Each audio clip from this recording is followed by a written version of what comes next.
kaleen tokko birrii meeqatti gurgurama? Kaleen tokko qarshii meeqa baasa? Kalee kun gurgurachuu barbaada.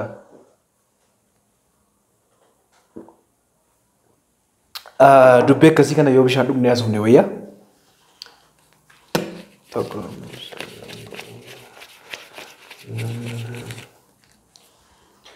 Qarshii kalee qarshii kalee kaleen dhuguma gurgurama. Yoo gurgurame kaleen tokko qarshii meeqa baasa? Inboxii wayin arge akkatti isaa inboxii wayin argame inboxii sana screenshot godhee maxxansuu hin dandeenye. Dooktar rakkina guddaa keessan jira. Haati koo fi abbaan koo rakkatanii na barsiisanii jireenyi baay'ee natti cimee adaraa kee kalee tokkoon jiraachuun hin danda'ama waan ta'eef kalee koo tokko gurguradheen ittiin of jijjiiraa biizinasii jalqabaa kan jedhu miseejii torban lama dura arge. Kana qofa miti baay'ee nama baay'ee nama gaafata. Doktoroonnis immoo gaafa namni du'u dafanii kalee keessaa baafatu jedhanii kalee keessaa baafatanii gurguratu. Kanaaf dafaati akka namni du'e dafaati baasa kan jedhu yeroo baay'ee yeroo jedhamu sin dhageenya. Keessumaa immoo miidiyaan biyyattii illee miidiyaan tokko namoonni miidiyaa kanarraallee beekamtii qaban jedhamu tunafin yeroo darbe waan tokko wal harkaa fudhanii gabaasaa turan. Namtichi biyya Naayijeeriyaa orgaana something kalee isaa gurguree iPhone ittiin bitee yaada manaa isaatii fi wanti kun hammam dhugaadha. Kalee gurgurachuu barbaaddu? Sooromuu barbaaddu? Kaleen meeqa bitaa? Dhuguma kaleen hin gurgurama? Eessatti gurgurama? Meeqaan gurgurama? Akkamitti gurgurama? Kan jedhu mee gama fayyaatiin maalidha? Kan jedhu walii ilaalla jechuudha. Egaa akkuma beekamu yeroo baay'ee miidiyaa irrattis kallattii garaagaraattis baay'een keessan dhagaa turtaniittu kaleen ebaluu feeltee kaleen isaa waan feeltee fi jijjiiramuu qaba yookiin immoo kaleen isaa dhiqamuu qaba kan jedhu baay'een keessan dhageessaniitu ta'a. Renal failure kan jennu yookiin immoo chronic kidney disease kan jennu dhibeen kaleen yommuu dadhabu yookiin kalee yommuu fail ta'u akkuma beekamu kaleen keenya wantoota xuraa'aa qaama keenya keessatti argaman qulqulleessuu keessatti qooda guddaa taphata. Akkasumas immoo amma bishaanii qaama keenya keessa jiru regulate gochuu keessatti dabalataan immoo seelii dhiiga diimaadhaaf kan barbaachisu hormoonii maddisiisuu keessatti gahee guddaa taphata. Dabalataan keemikaalota hormoonii kan biraallee maddisiisa.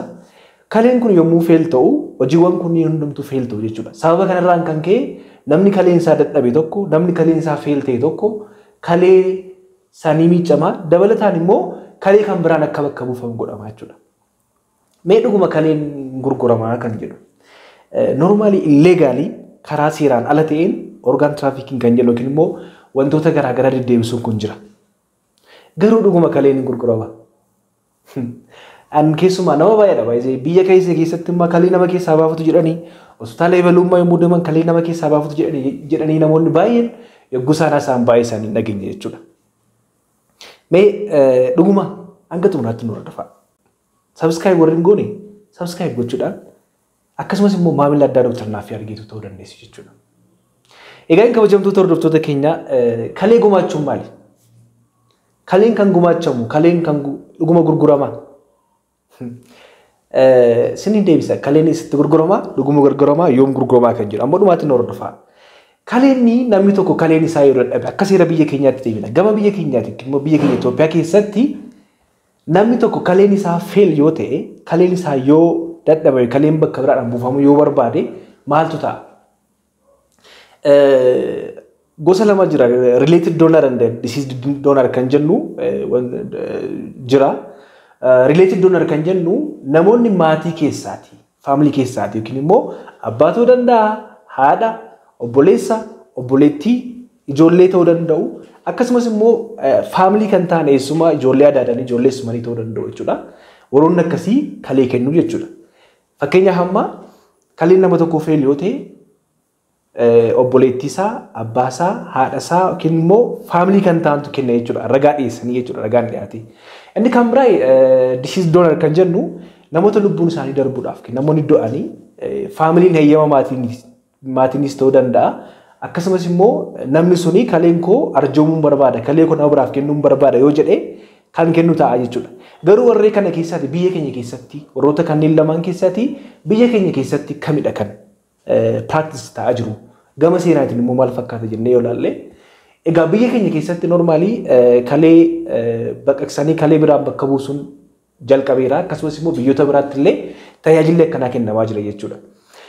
Biyya keenya keessatti kan eeyyamamu yeroo baay'ee gaafa fakkeenyaaf namni tokko kaleensaa feel godhe ta'ee jennee yommuu maxxansinu namoonni baay'ee ani kaleen kennaafi ani kaleen kennaafi ani kaleen kennaafi jedhanii namoonni baay'een isaanii dubbatu jechuudha.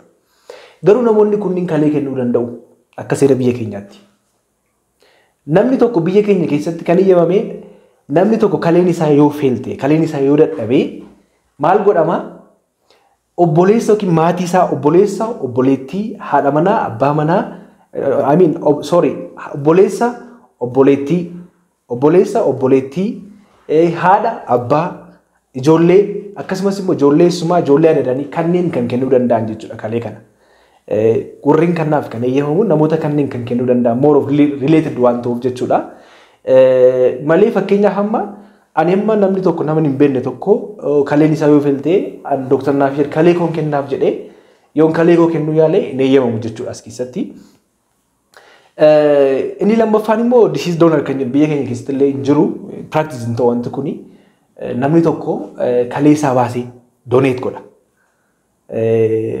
Tunduun dura yookiin duudhaaf yommuu du'u maatiin isaa yookiin immoo inni sunis immoo eeyyamamaa ta'ee kana gochuu danda'a jechuudha.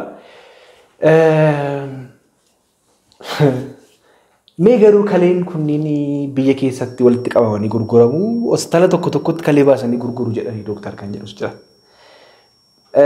Kaleen tokko keessaa ba'ee nama tokko keessaa ba'ee maximum time kan inni turuu danda'u kooliskimiyaa kan jennu firiija keessa yookiin immoo cabbii keessa kan inni turuu danda'u sa'aatii 12 maximum biyya keenya sun tan akka addunyaatti yoo ilaalle jechuudha.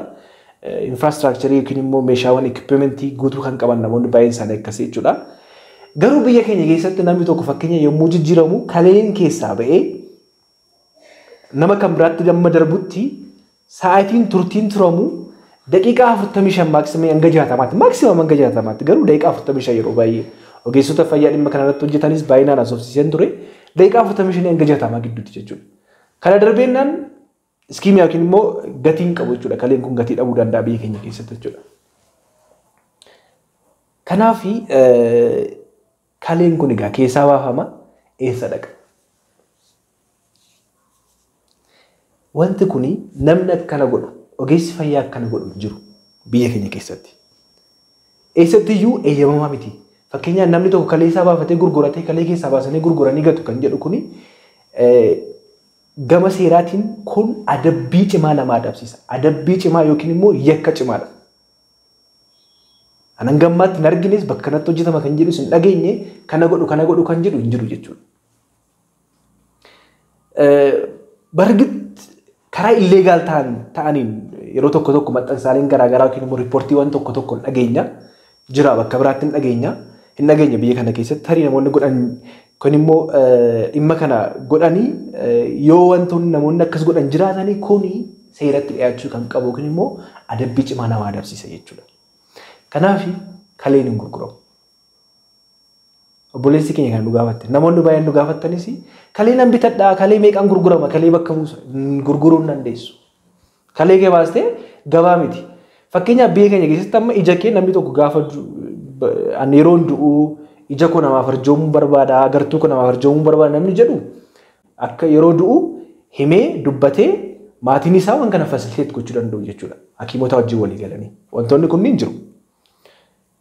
Garuu kaleen hin gurguramu. Kaleen hin gurguramu. Birriin baasu dhiisa. Birrii kanan baase birriin kun birrii magoodha ittiin kan ittiin hojii hojjedhudha. Malee kaleen qarshii kanaan gurgurama, doolaara amma kanaan gurgurama, qarshii amma kanaan gurgurama kan jedhu soba jechuudha. Kun yakka cimaa fi yakka guddaadha. Jalqaba irratti akkuma isinitti himee namni kaleen isaa feeltee tokko maatii keessaati yookiin immoo related donor kan jennu kanneen relative donor yookiin related donor kan jennu kunniin kalee kana gumaachuu danda'u. Sidii galee miti. Malee fakkeenyaaf namni tokko yeroo baay'ee miidiyaarratti hin argaaf. Namoonni baay'ee yommuu nuti maxxansan ani kalee kun gumaachaaf ani kalee kun gumaachiin akkas gochuu barbaada. Akkasin godha kan jedhan jiru waan ta'eef jechuudha. Kan akkasiin hubattaniin barbaada. Namoonni baay'een irra deddeebiidhaan waan kana waan nu gaafattaniif kun seeraan ala jechuudha. Akkuma jalqaba jennee karaa kanaatiin namoonni baay'een kan isaan gumaachan kalee isaanii. Egaa namoonni qaamaan dhuftanii yaalamuu barbaadan dhimma fayyaa kamiyyuu nu waliin mari'achuu barbaadan dabalataan gara biyya alaa Istaanbul, Dubaay, Taayilaand deemtanii yaalii argachuu namoonni barbaadan kottaa nu dubbisaa. Gorsa fayyaa yaala fayyaa kamiifiyyuu qorannoo fayyaa isiniif godha. Teessoon keenya magaalaa Finfinnee Masqal Filaawur Hoteela Naaziraa fuulduratti argama. Lakkoofsi bilbilaa irratti akkasumas immoo karaa bilbilaatiin namoonni yaalamuu barbaadan duwwaa 9 duwwaa 9 10 20 duwwaa 9 galatoomaas ni jenna kun Dr. Naafiyaa Geetuu ulfaadha.